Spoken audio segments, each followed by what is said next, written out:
Hi everyone, Sean Healy, Change Agent here, and you're watching the Relationship Resourcing Series, a series designed to offer support in our personal relationships, our business relationships, and our relationships with our family. So, welcome to today's episode. This is a more business-based one entitled Building Customer Bases. Just had to check. Forgot the title of the episode, Building Customer Bases. I think that these are really necessary skills. You can be wonderful at your service or providing your product. It can be a really high quality, valuable contribution to the world. But if it's not reaching enough people, then we're going to struggle. So the idea behind today's is just to look at some tips. There's lots of great material on how to build customer bases, how to, different networking strategies to employ.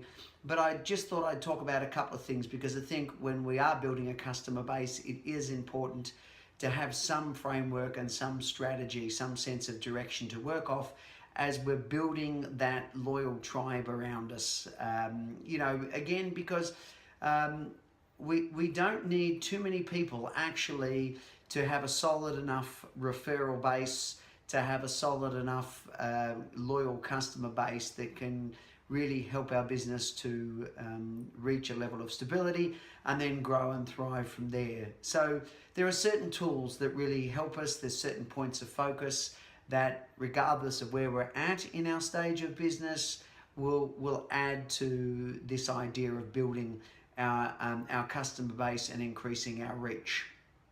So this episode draws off the philosophy of a couple of people. One is the amazing Marshall Thurber, who was responsible in the 80s for the course Money and You, that later became Business and You, someone who's reached thousands and thousands of people and offered wonderful, valuable business insights, a real global philanthropist. So I'm borrowing off some of his material today, and then also we will be drawing off some of Malcolm Gladwell's concepts, and combining the two to a degree. Malcolm is an amazing author of books such as The Tipping Point, and has really been considered to be one of the great global and social influences of our day. So we'll be using some of his insights primarily from the book The Tipping Point, as well as some of the material that I learnt when I spent some time training with Marshall Thurber. So let's get into the episode. When we're looking at our kind of customer base, there's a way to kind of classify our customer base that also helps us to see where the bulk of our customers sit, and then also gives us a sense of where we want to direct our customers to. How do we want to kind of grow and directionalize our business base? So that if our business is full primarily of what we call price-based customers, we certainly need them, but a price-based customer is someone who isn't particularly attached to you, and the moment somebody offers something that's near your product or service and at a slightly cheaper rate, there's every chance that you're going to lose them. So if our customer base is primarily built on these people with minimal buy-in and commitment to our business, and very price cost orientated, then this can be a very fragile platform to be. What it means is we've still got to constantly be bringing people in. And ideally, we want to take those price-based customers. We want to be looking at customers who are going to really kind of have buy-in to us and our business. That's what we want to aim for. And we're also looking to, ideally, how do we convert those price-based customers into loyal, repeat kind of customers. The way we do that is to just offer value above and beyond what our competitors are doing. The way to get value, ironically, is to offer value. So the more value we put out, the more likely we are to get it to the law of circulation. It flows back to us. But it starts with us. If we want to, and this is the same with people in employment, if you want to get paid more, start by offering more, start by doing more. It almost seems like a counterintuitive thing. No, pay me first and then I'll offer more. Actually, what works is the other way around, that we're offering value and then that's how we get value, that we're employing the law of circulation. The more energy we're putting out, the more positivity we're putting out metaphorically, the more we are going to get back. So we're looking at adding value. How do we support our customers? How do we interpret their needs and address those? Or we're offering and setting up lateral networks where we go, hey, I don't provide this particular service, but I know somebody who's credible and integrous who does. So we're looking at ways to address customers' needs either directly or laterally and support them in meeting those needs, because again, that creates the perception that we're someone valuable, that we're someone who's competent, and we're someone who's trustworthy, and that means they're likely to want to continue to deal with us, and more importantly, they're likely to want to kind of refer us. So the optimal is, yes, we want to have people who are coming to us not just because of price offering, but because they really do see and recognize the value that we offer, and that's what they're attracted to. However, the step up from that even is if we can get to the point where we're delivering the kind of level of value and integrity, that then means that our customers become our sales force. They become what's called our missionaries. That they're talking about and very actively and willingly, they're being the champion of our business. They're being the champion of us.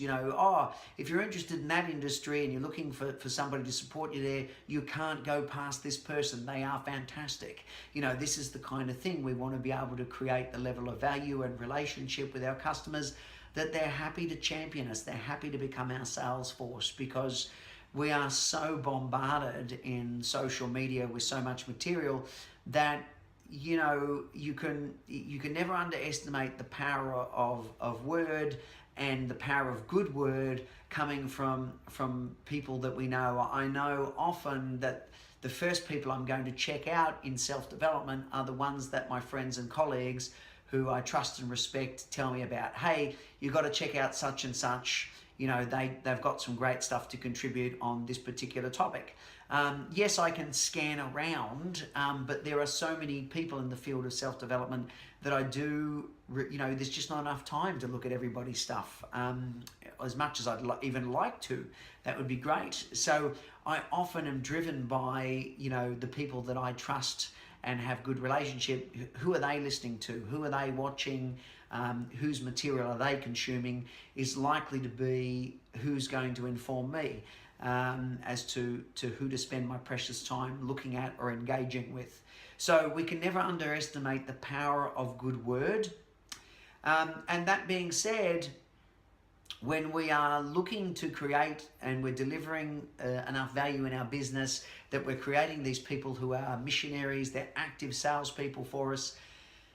Not all missionaries and not all salespeople are of equal value. So this idea of price-based customers, of the loyal and repeat kind of customers, and the premium kind of missionary customer, those are frameworks that you can find throughout Marshall Thurber's work. Now, if we overlap that with some of Malcolm Gladwell's ideas from the tipping point, there are certain people that are more influential than others. That doesn't mean that they're, what this means is that when they speak, people listen. When they advise, people tend to follow. I've had some wonderful clients who are very happy to champion me, but I know that as a result of them doing that, we're not likely to see too many people come through that avenue, or maybe there's a trickle, where there are others that almost effortlessly, when they endorse me as someone who can support people with change in their personal or business environments, people come along, people listen to them, people respond to them. Some people are more naturally influential, or one of the frameworks that Malcolm Gladwell uses is we're looking for mavens. We're looking for people who are natural knowledge spreaders, who are naturally driven by a desire to refer and connect people and to help people to be in the right direction. These are the ones that just seem to be in the know on certain topics. Not only are they knowledgeable on the topic itself, but also who are the best deliverers of that particular product or service. And they're the kind of people that when they speak, people just go, yeah, if it's good enough for you, it's going to be good enough for me. So that we will find when we look at our network that there'll be certain patterns in your network emerging, is that there'll be certain people who are star referrers. And so what we're looking at is how do we continue to keep the relationships with those people strong? How do we find ways to reward and thank those people? Because these are the people who are of excellent return to us in our business from the perspective of referral basis. So yes, we want to be of value and support to all of our customers, but we're just also noticing who of our customers are the ones responsible for bringing in more of our customers, and is there anything I can do to continue to foster that relationship or reward it, or deliver even more value to those particular people who are really exceptional referrers. So we're looking for mavens, naturally influential, naturally knowledgeable people. We've also got our eye out for what is known, or what Malcolm Gladwell terms as connectors. These are people who are natural networkers. They just seem to know everybody. They've mastered the ability of what's known as the shallow attachment. They've got all these kinds of peripheral relationships. It doesn't mean that these relationships aren't valuable, but they just seem to know a lot of people. Or you talk about any area or any industry, and somehow you find that this person knows somebody in that industry. So we're looking out.